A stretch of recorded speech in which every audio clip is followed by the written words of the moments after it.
Good evening and welcome to Critical Thoughts. I'm your host, Braxton Smith, and with me today is Jake Bird. As promised, we're bringing you an episode on informal fallacies. These are a little funner IMO. They're a little more relatable. The other ones are kind of like a bunch of math formulas like we were talking about earlier.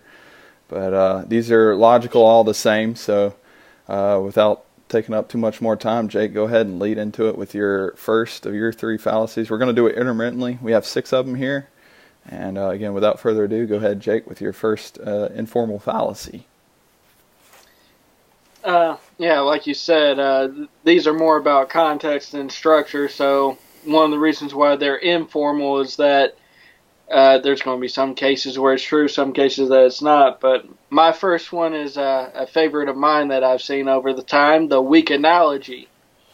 You know, as always, language isn't always perfect, and when people are trying to make arguments and they maybe don't have a firm grasp of what they're talking about, they'll try to convey the main points across, but of course that kind of argument style is only as good as the analogy. One of my favorites is, oh, Robin Hood. Bernie Sanders is like Robin Hood because he wants to steal from the rich and give to the poor.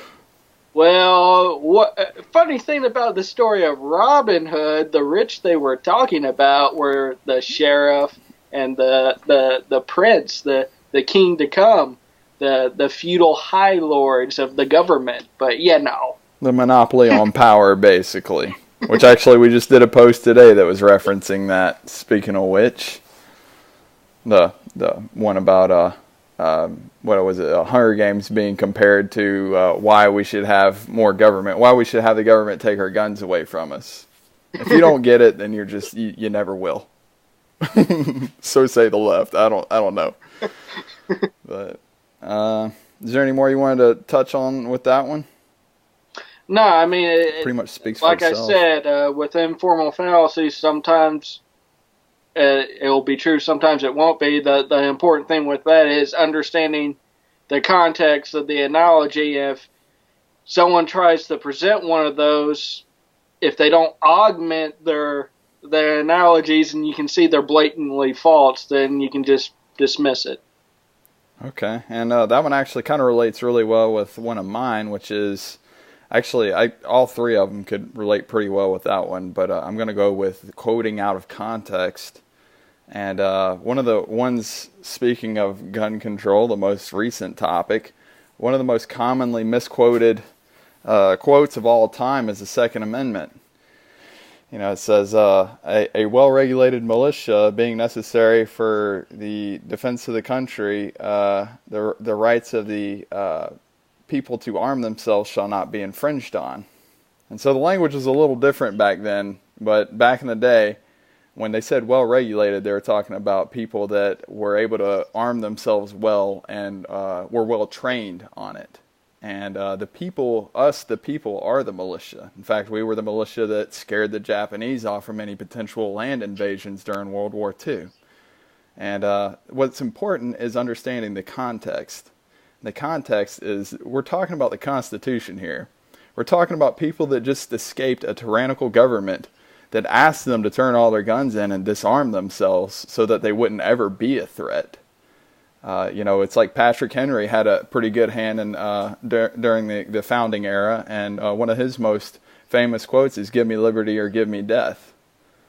And so what he was saying there, I'm getting political, but again, just it's important to understand the context in that these people were escaping tyranny, and now we're suggesting, well, no, sure, they didn't like tyranny, but you got to draw a line somewhere.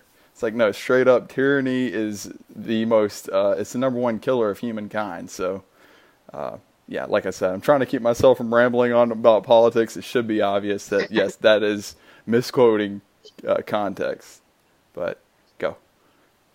All right, next one I want to tackle is another crowd favorite. The argument from ignorance is, well, I don't see any evidence for this, so it must be false, or I don't see evidence against it, so it must be true. Now, again, if you've already gone through like this debate, or you've got all this information in front of you, and someone brings that up, and you can't test it, then, that will be a reasonable thing. But if you're coming right out the bat as your main support, well, I don't see any evidence for it. I don't see any evidence against it. And trying to make that to support your conclusion, you're being fallacious. So as stated in one of the episodes of Boondocks, I think it was Samuel Jackson that was saying, the absence of evidence is not the evidence of absence. Simply because you don't have evidence that something doesn't exist does not mean that you have the evidence that something does exist, or vice versa. It's a mind fuck, but once you really write it out and think about it, you're like, okay, that does make sense. Because there's two sides to the argument. Okay, there might not be any evidence against it, but is there any evidence for it? Is that the right answer? Because there may be, 3 or 4 possibilities that we're talking about here. Yeah, you gotta be careful with that. You might pull a George Bushism with me on that one. So, that being said, we're gonna move on to our next one now. Loki's wager. Jake's a big fan of Loki, so I'm surprised he didn't go with this one. But there's a old folklore about how Loki made a bet with this dwarf named Brock. And he actually didn't really have much to wager, and it was a huge wager, so he wagered his head. And so once he obviously lost the bet, and it became a big issue. Obviously, he didn't think he was going to lose it. So being that Loki, the deceptive bastard he was, he found a way to get out of it using wordplay. And so when they went to take his head off, he was saying, he said, well, okay, you can take my head, but you're talking about taking some of my neck too. So, being very, very, very careful with that, they ended up sewing his lips shut and called it even. But this is one of those things where you have an issue. It's like you say, words matter. That was touching back on that first one you're saying. It's a fallacy that you overcome by establishing more reasonable, like actual working definitions. So where I've seen this problem is like, again, getting back to the guns again here, because it's just relevant. It's just law of recency here, right? Thinking about the school shootings, like what defines a school shooting? And, you have this where since January, there's been over 100 school shootings, and like a majority of them are someone blowing their brains out in the parking lot of a school, or another instance where a kid discharged a pistol of a police officer by accident. So it's been very tricky, and it's being like Loki. It's being just like Loki's wager. And so if somebody's being deceptive with you like that, chances are they don't have a real argument, so they have to make a fallacious one. Yeah, I've heard another kind of thing about that, is the Mott and Bailey strategy, where it's like, it's based off like the medieval strategies and stuff. The Mott's like the area where it's the moat, and it's usually like the more extreme view. And it's like, okay, once that fails, we can always fall back on the more reasonable idea. That's the Bailey. That's going to be the high ground that's above it. That's not what we really meant. What we really meant was this. Yeah. If you have to clarify multiple times, maybe you should think about your original premise a little more to begin with before making the argument. But so what's your next one, Jake? Yeah, I didn't want to be outdone by you with the formal fallacies. You took on a whole group with the propositional one, so I'm going with the causal fallacies. The first one would be post hoc ergo propter hoc, or because B follows A, therefore A caused B, because sometimes when things follow certain events, like a plane coming down and the sun rising in the morning, the sun rising in the morning didn't cause the plane to fall down. Right, yeah. I'm just taking a shot at the dark on that one. Who knows? Maybe one of these esteemed gun experts has got a study on that, but... Yeah, and see, that one's one of the more obvious ones. There's more subtle ones being made out there where it's not so obvious. And I see this all the time, and I'll sit there and I just think about it. Something doesn't sound right, and maybe I can't put it together at the time, but usually I come around to saying, like, just like Jake explained right there, wait a second, like, something's out of place here that doesn't quite jive. But yeah, another one along those lines is the slippery slope fallacy. And it's like, if you're just going to, the way that goes is, we start at this, therefore it's going to end to this conclusion. Well, if someone just makes that blanket statement, sure, that's a slippery slope. But if someone goes, okay, here's the logic of your premises, you're saying this is how you're going to implement them. If you keep implementing that policy, eventually you're going to get to point B, then it's no longer fallacious. But if it's just blanket statement, if we allow this, the sky is going to rain down on us, like, and everything will fall apart. You allow things like hate speech, and next thing you know, people end up in gas chambers.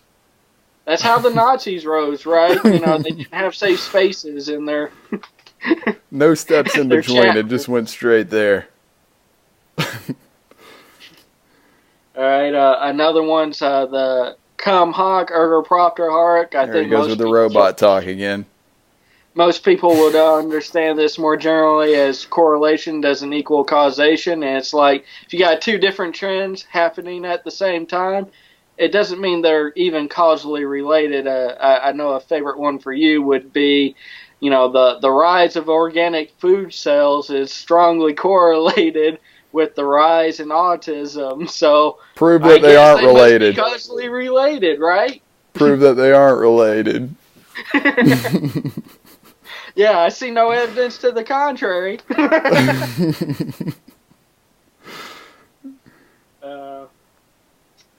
Let's see, there's two more. The Texas sharpshooter. And it's basically, if you do a broad enough study, if you throw a big enough net, certain things will always cluster together. And that's pretty much the whole point with this fallacy, is that you got to really understand what you're trying to look for and how it's related together, because, a big enough net, you won't just catch snapper, you'll catch snapper, grouper, porpoises, sea turtles, and whatever else. That doesn't mean it's all going to be something you want to sell at your market. It's not dolphin safe at all.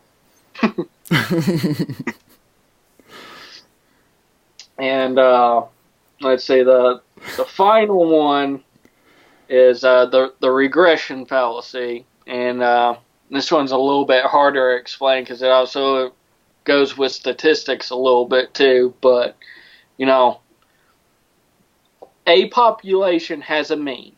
And along that mean, for whatever variable we're talking about, let's go with height, there's going to be a distribution. There's going to be, the average value, shorter people, the taller people. And even though, let's say the argument is a husband is wanting to file for divorce because he's an NBA player, his wife WNBA player. Played on the women's league. But their son comes out and he's like just 5 foot or just shy from it. Obviously, she cheated, right? She found some other man, because why wouldn't their son be taller? Well, it's because the mean for the population is lower than the outlier. So even if two tall people have a child, it's actually going to be more likely that they're going to be shorter than the same height or taller as their parents as they grow. They actually have TV shows on this. It's like Maury and Jerry Springer. And so does the same thing apply to skin pigmentation? Because I've seen a lot of those episodes, and usually when there's a variation there, yes, the parents did cheat. Well, see, that's a funny thing, because at one point in time, I think it was like maybe 5 years ago, two black people actually had a white child that was an albino. Wow. And it was DNA test. They did the genetic test. It was theirs. So, mind blown. Why is this not on all over Critical Thoughts right now? That's weird. But that's also a little bit different because I know it's not PC to say, but there are racial differences that border along the idea of subspecies, and genetics is a little bit different thing than simply saying people tend to have a certain height. Yeah, genetics, yeah, definitely. That's what I was actually trying to get at, is like there's a lot of other variables to take into consideration as well, I suppose, in that regard. But so moving on to the last one, the famous No True Scotsman. So it actually stems from an old story where basically there's like a discussion, old folklore, where a gentleman says, no true Scotsman likes sugar on their porridge, because most people over in Scotland, Ireland, England, if you ever had their food, they're really bland.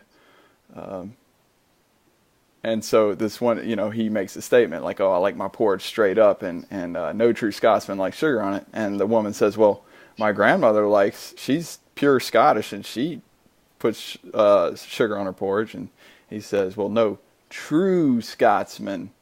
So like basically say, yeah, she may be Scottish by like technically, but really. So the essence of Scotsmanship, just not with your grandmother. Basically. And I've seen this time and again applied to socialism.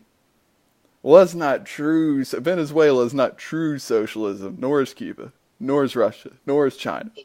All those are just, nor is Nazi Germany. It's like, okay, like at what point do we just say, and we're guilty of it too, we always say like, well, that's not true capitalism in regards to crony capitalism. So, we aren't necessarily saints in that regard either. But so if you ever hear anybody say that, no, straight up, that is a form of socialism. It may not be the one with the outcome we would have liked, but at the end of the day, it is still socialism or capitalism. Well, another thing too, with that, you're trying to strike at the definition of things.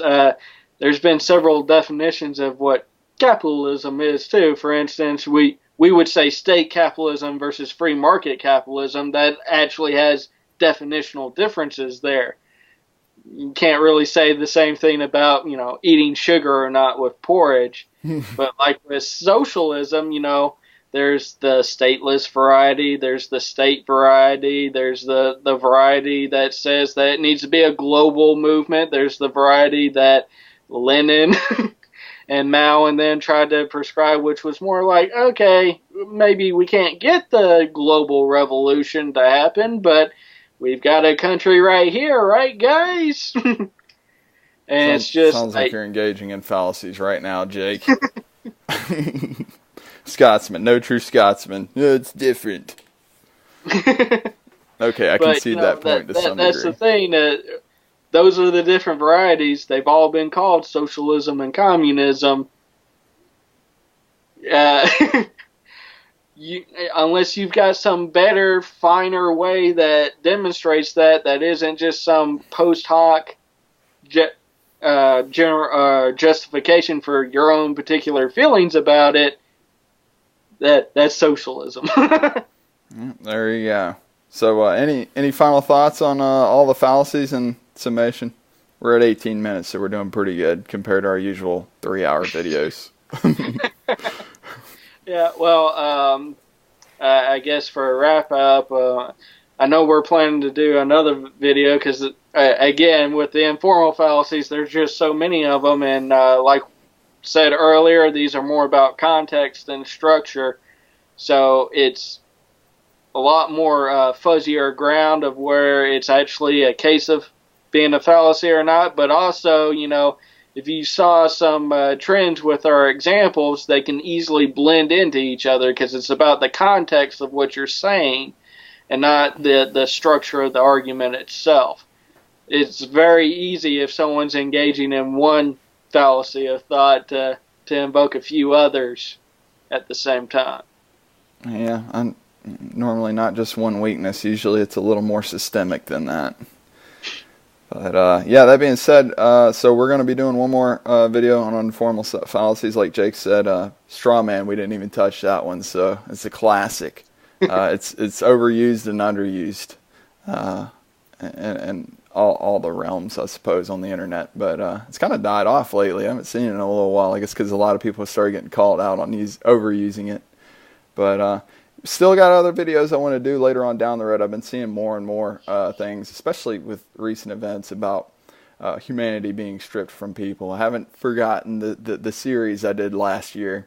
I got 3 videos into that, and I never did get around to the conclusion. Jake always gives me flack for not finishing that one, but we're going to get to it eventually. And I do, the conclusion, I think, is going to be the most epic video, because I think it really starts digging into like morals and ethics and really truly understanding what it is to be human, our own humanity. So, yeah, that being said, thank you again for tapping into Critical Thoughts, breaking through the white noise, bringing the media that matters.